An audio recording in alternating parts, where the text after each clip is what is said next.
We actually have a lot of those in the area as service animals. Really? Yeah. They actually aid people in walking. So my wife is disabled, only because we've actually looked at that. If she ever gets to the point where she can't walk with her braces anymore, that we get, oh my God, what's the name of the breed? Can't remember the name of the breed. I don't remember. I think that was a Great Dane. There you go. Yeah. Yeah, Great Danes, only because it would basically hold her up as she's walking. Cool. Yeah, very cool stuff.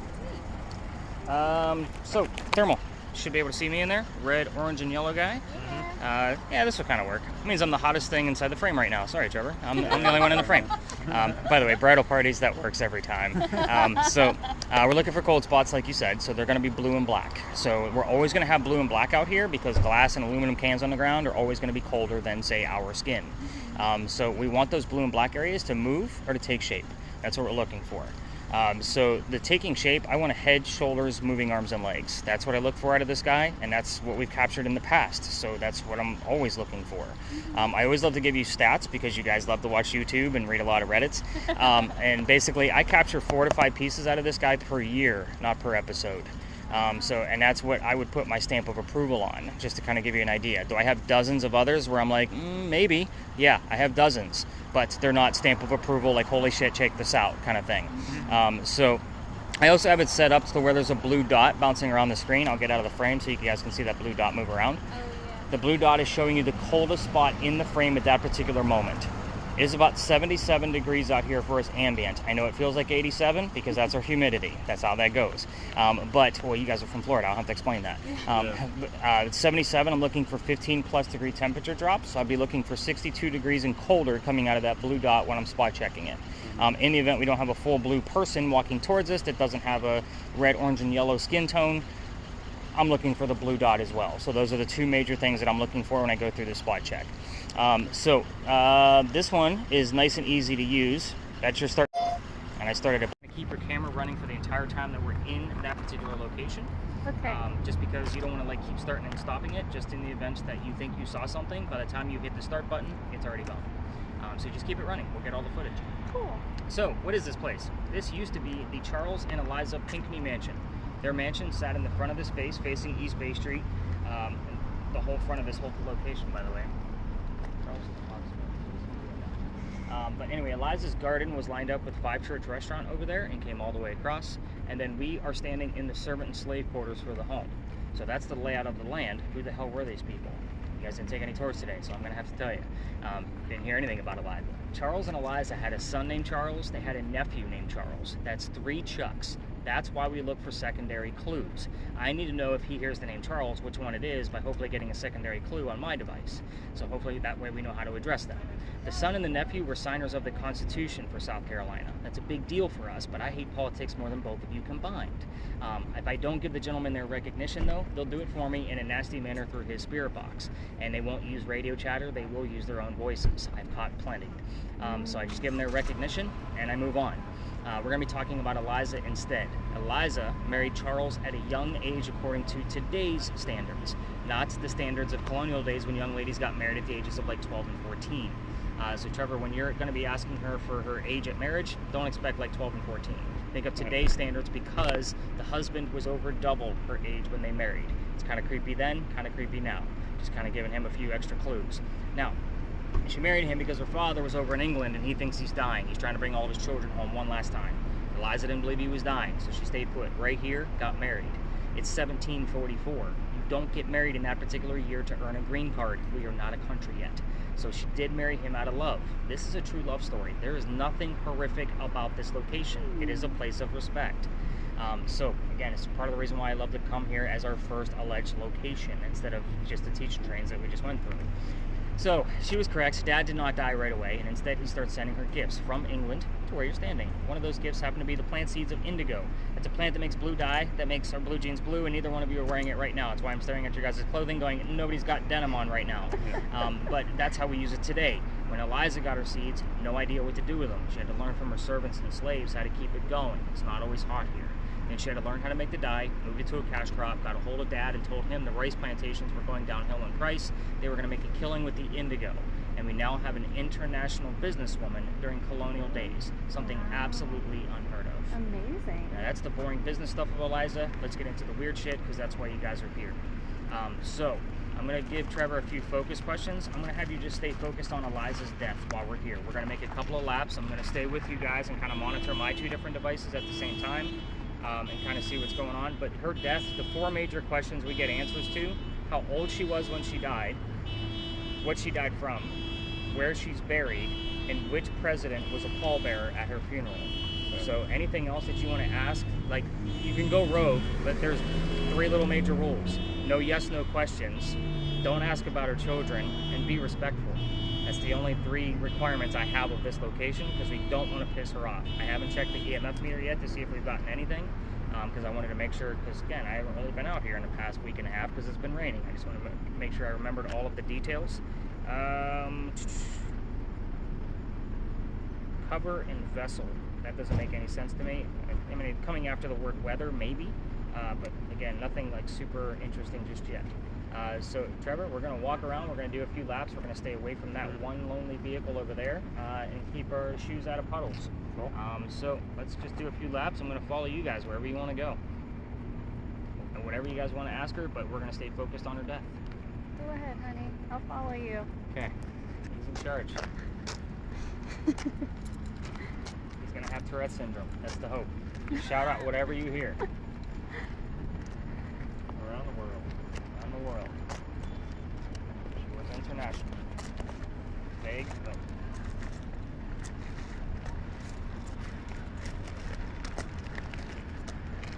I'm here just about every night whenever... Where does the warehouse? Of course, whenever we don't have hurricanes coming through the area. So it's not like she doesn't know what the hell we're going to be asking. Mm-hmm. So...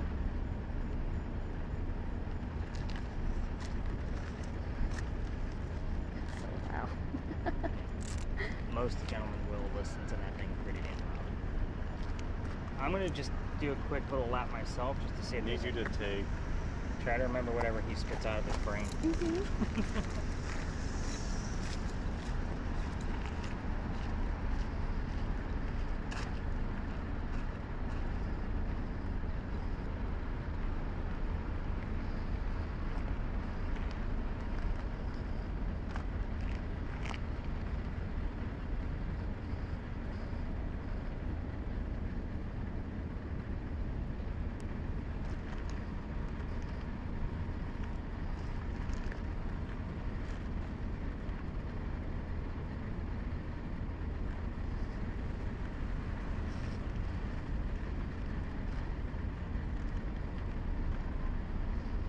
Something about freedom. Keeps going back to freedom. Freedom.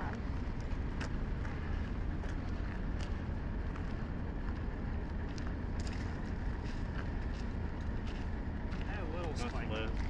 Anything major coming out of him? He kept saying freedom. Freedom.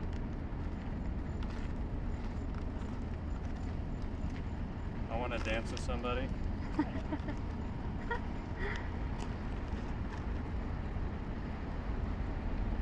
All night.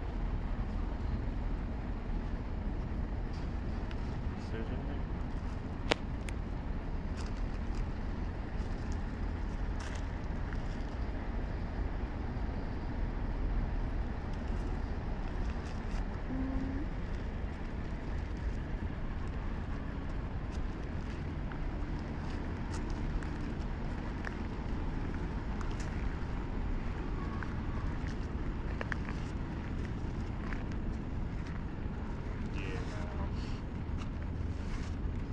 Yeah.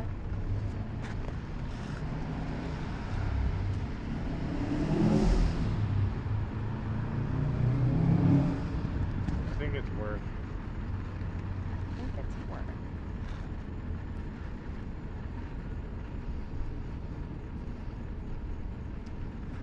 I just want to stand. Any other major like nouns that he said? He's saying like kind of full sentences, but he said, I think it's worth and I want to stand. Yeah, I've talked about freedom for a little while, a couple times. Just got an 8.7 on 9. I got a story to tell. Ooh. 20.6.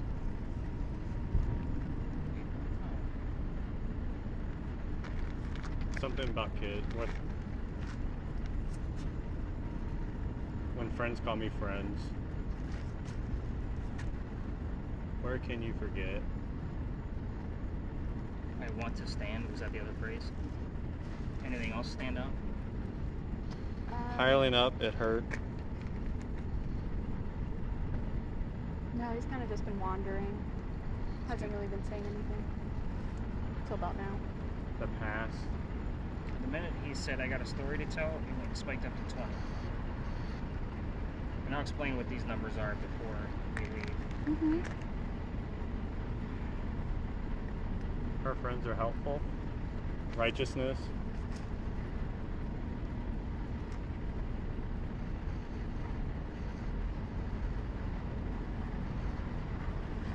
I want to see if she'll talk about her business.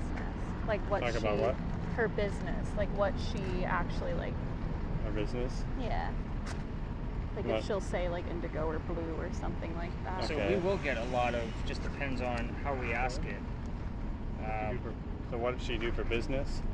Just watch, you're about to step in a giant puddle. Oh, yeah. Here, just move right there.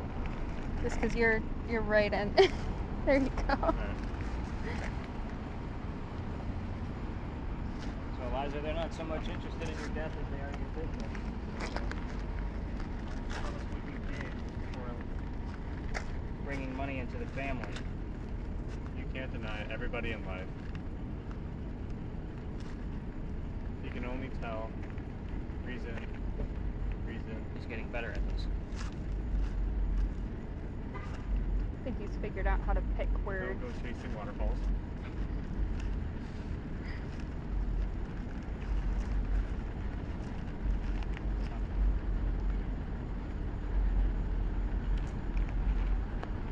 Red letter, do you have this your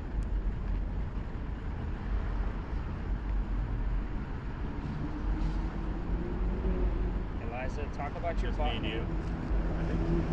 What plants did you make money on? Surgery and knee.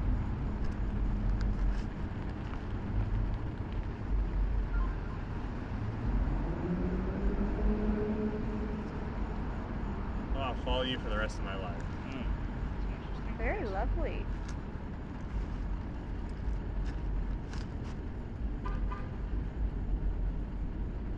Your love.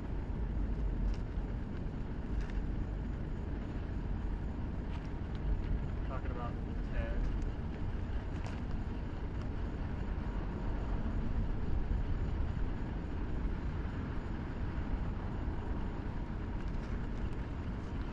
Getting much over here. I'm going to do another lap while he listens. Mm-hmm. Anything crazy on the camera that you can see?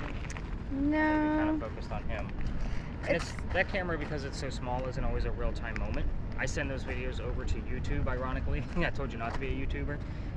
But that way I can watch them on a computer screen. You guys are going to be able to watch them on your TV. That's why I send them over there, so that way, no matter which camera you use tonight, it's all going to go over to YouTube. Cool. So, Yeah, it's just been kind of You want to switch out? trying to pick out other stuff. yeah, you guys can swap. Wanna Have swap fun out? with it. You want to swap? We can swap. Sure. Put that on first. Just remember, don't handle the camera on the I'm end gonna turn of it that. down a little bit. Yeah, the camera will pop out of there.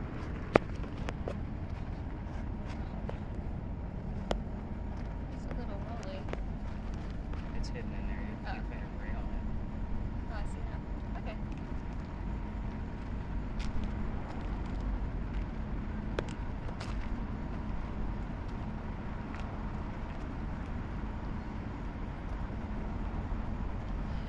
Shot through the heart and you're to blame.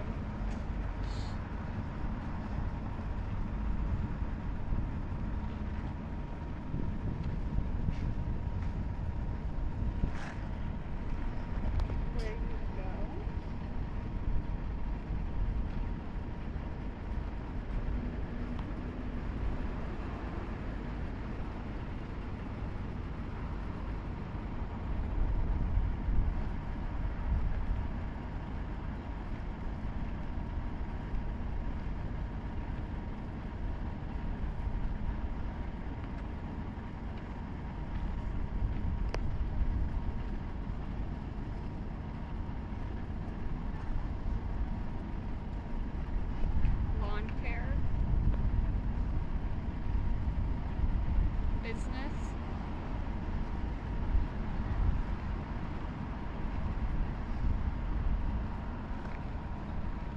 something wrong.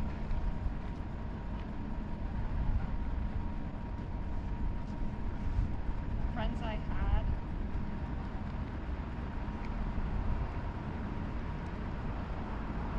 Spent some time in the East.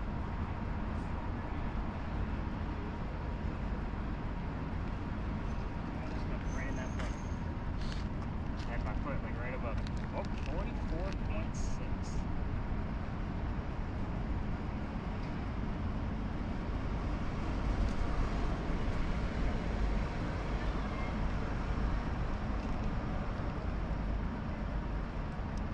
Family life.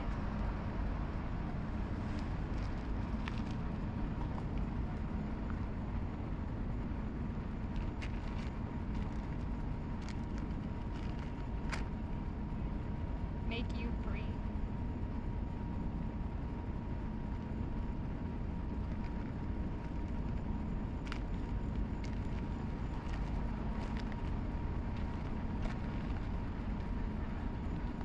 I'm fine.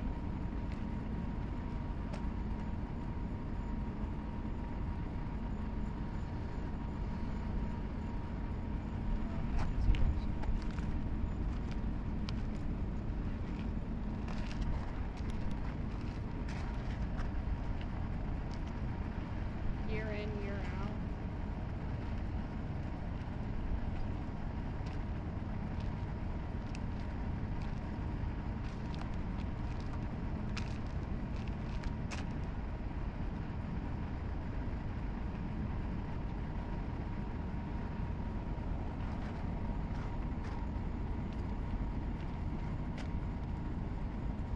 Savannah, Georgia. Anything sticking out to you? Huh? Anything sticking out to you? Because I'm got pretty much no ratings and no other words that make any sense here on my end. Anything stand out that she said? Yeah, you said something about living in the East. Living in the East. Yeah, it's very hard to remember specific. when you have so much in your I head. think it Right, said is. like visit the East, Family and something like that, right? No. and then she did say, or like, but like I heard business earlier too. Yeah. So pretty vague stuff. I'm sure you can agree with me on that. The only thing that really stood out is like just the weird phrases that he heard of. I want to stand up and I've got a story to tell. Right at the same time that I had that spike, that I want to stand up and then piling up. Like that seems like a weird phrase that we would normally hear on the radio too. Mm-hmm. So again, I always look for those odd phrases. So we're gonna go back to the back. Go ahead and hit the stop button on the cam. I'm gonna give you guys all of the answers to show you how this actually works out. To show you like that way you kind of know. In the streets, in the city, or like in the town. What's it in the streets, city, town? Yeah. Yeah.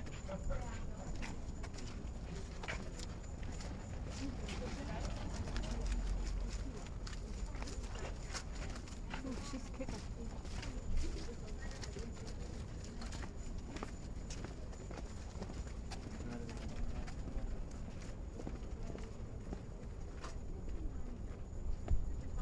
Such a popular area. So again, I was gonna take this out of my route, but the guy follows me. We're all telling the same damn story, unfortunately. But this guy's story's been told for like 50 years. I'm the only guy that's ever come through here that can talk back. So that's why he probably follows me around from the other locations. So again, we might have other tours come down here. By the way, that was the size of a normal tour that just walked through us. So yeah, that's about 20 people that cut through. It's just anyway, so here's how this story goes. It's very quick, and I don't want to say quick, but it's to the point. I'm just going to give you a few extra details on what they're talking about, just because of what the place actually is in your ghost hunting, no campfire marshmallow kind of ghost tour. So a doctor moves down here from Rhode Island. His name is Dr. Joseph Brown Ladd. I say his name slowly because if he gets the song Brown Eyed Girl while we're here, it's not coincidence. It's part of his name. We get it all the time. What's part of his name? Brown. Brown. Oh, Brown. So Dr. Ladd moves here because he's supposed to get married to his fiancée, Amanda. Amanda just inherited a lot of money from her dead parents, and she has an attorney helping her out with all of the cash flow that she just got from that inheritance. The attorney thinks that Dr. Ladd is just after Amanda's money, so he tells Amanda to get rid of the doctor. So he comes down here to Charleston to prove that he's not just after her money. He's going to make his own money, and he's going to start his medical practice here. So on his way into town, he had a coachman. The coachman set him up to be robbed and killed. It's like having a bad Uber driver in today's world. So let me just tell my. Trying to miss it. I was trying to catch the rest of the phrase. And I'm used to people having Tourette syndrome during this, so it's fine. Honey, you can just talk when you hear something. Be the You're first fine. something. Can be with her or something. So anyway, somebody was walking by and seeing what was about to happen to this newcomer from the coachman, because somebody walking by knew the coachman. Well, that somebody walking by was named Ralph Isaacs, and I say his name slowly because he has the same initials as where the doctor came from. So Ralph Isaacs, Rhode Island. We were getting the letters RI all the time from a regular spirit box, so I have another device. It works just like a digital Ouija board. So just like the EMF meter, it gives us letters over the alphabet instead of just number readouts. So if there's a spike, it just gives us the letter wherever it falls. So we've gotten that about RI in order about 7 or 8 times in the past year and a half since I've had it, whenever I bring up Ralph's name though. Anyway, back to Ralph. He tells Dr. Ladd, I know this guy, he's gonna try to kill you. Just come with me. We're gonna go to 59 Church Street. I got friends there, you can rent a room from them, you'll be safe and good to go. Doc took him up on the offer. 2 gentlemen became friends. The longer the doctor stays here in Charleston, the more money he's making, proving his point he's not after Amanda's money. He's making his own. Well, Amanda gets wind of this, and she's moving down so they can be married. Dr. Ladd then became known as the Whistling Doctor. This is why I was going to take this out of my route. This story is a giant cliche. Every haunted city you will ever visit is going to have a cliched whistling ghost. We all have one. This one just happens to be a doctor. But there's some legitimacy here. So, why are we standing here in the middle of this alley about this doctor? This is called Philadelphia Alley now. It used to be called Duelers Alley. This is where some of the duels used to occur for the city of Charleston. So let's get into that. Dr. Ladd and Ralph go see plays together, but they can't sit next to each other because the doctor makes more money. That's the hierarchy of Charleston. He gets better seats. So on the way home from seeing Richard III, they're arguing over this actress they just saw. Dr. Ladd thought she was great. Ralph didn't. Then it turns into an argument where Ralph is insulting the doctor's fiancée, Amanda, back home in Rhode Island. It went really ugly between the two of them. They went their separate ways. But Ralph has friends You in need to town. step out and understand. See why I told him it's okay for him to ignore me? Yeah. He gives us some funny shit. But Ralph goes to his friends at the newspaper and places an ad in the paper telling the whole city of Charleston what he thinks of the doctor. Kind of a, you're a disgrace to society kind of thing. Instead of saying it to his face, he does it in the newspaper for the whole city to see. So Doc sees the ad and rebuttals with, let's go to Duelers Alley. We're going to settle this. This all started over an actress, by the way. I just like to point that out. It's really dumb. So the 2 gentlemen came down here back to back. They took their 10 paces out. They turn and Doc points his gun in the air and shoots. He did not want to kill his friend. He just wanted to have the courage to show up to a fight, which is often what happened back then during a duel. But Ralph has his 1 bullet still, and he puts it in the kneecap on the doctor. Doc didn't die. He fell to the ground where his friends picked him up and took him home to 59 Church Street, where he died 10 days later after refusing medical treatment on November 2nd of 1786. 2 things about that last statement. It's 1786. Gunshot wounds back then a lot different than what they are now. Secondly, he is a doctor. Probably just thought he had lead poisoning and tried to bleed it out himself, but obviously he failed because he died. Every ghost tour is telling their guests to listen for the whistles while they're down here. We have caught disembodied whistles down here. What I will tell you, you're holding a camera that also records audio, plus I'm carrying a voice recorder. We're going to get a disembodied whistle. More than likely, it's going to come up on one of those 2 different devices. So we're going to move off to the side and let this pass through.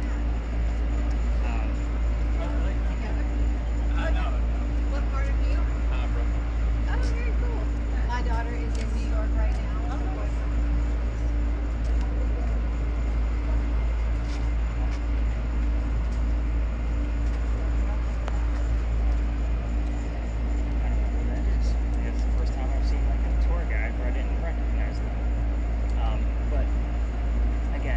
Tells themselves to listen for the whistles. If you're going to try this on your own, you're leaving tomorrow, so you probably won't.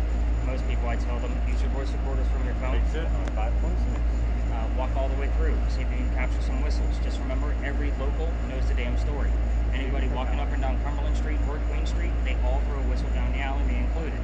So again, this is one of those places where it's kind of a known legend around Charleston, but I actually have some disembodied whistles from different devices while we've been down here.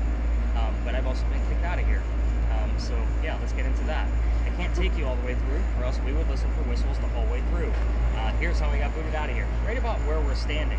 The reason why I like to always go down towards that gate of where they were is it's about the halfway point from that gate to Cumberland Street. There used to be a wall right here because this was where they kept the livestock for the city of Charleston. So cows, goats, and chickens were down here. So this was called Cow Alley. So I used to take my folks all the way through to the other side because those bricks down there are older than the ones we're standing on. Those bricks were sun-dried bricks from slave children. There's a full handprint from a slave child down there with fingerprint swipes and others. I used to take my people down there for a history lesson. There's nothing paranormal about that handprint.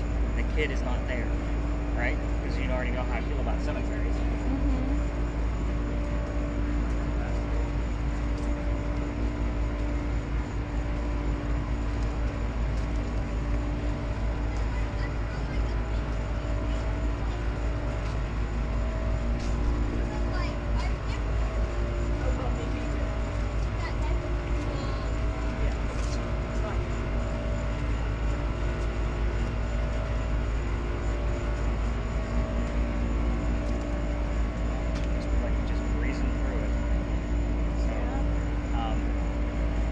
But anyway, November 26, 2020, I took my entire group all the way down to go get their history lesson so I could show them the handprint and we could keep walking.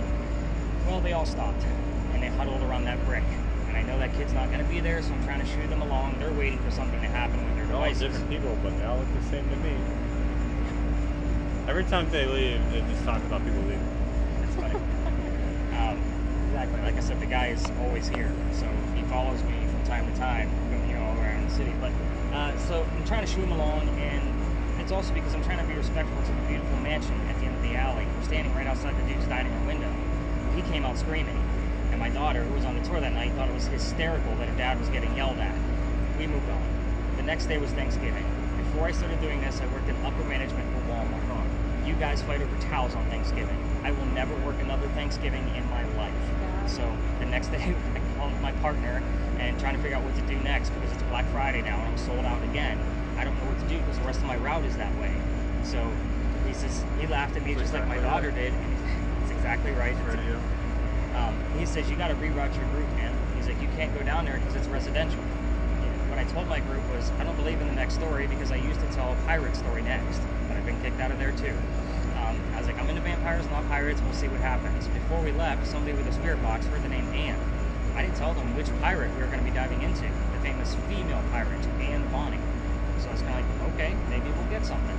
I took them up and around the corner. Somebody else heard the number 300 on a different spirit box. I didn't know what that meant, so I wrote it down. We were there on November 26th of 2020. Anne Bonny's trial for piracy was November 28th of 2020.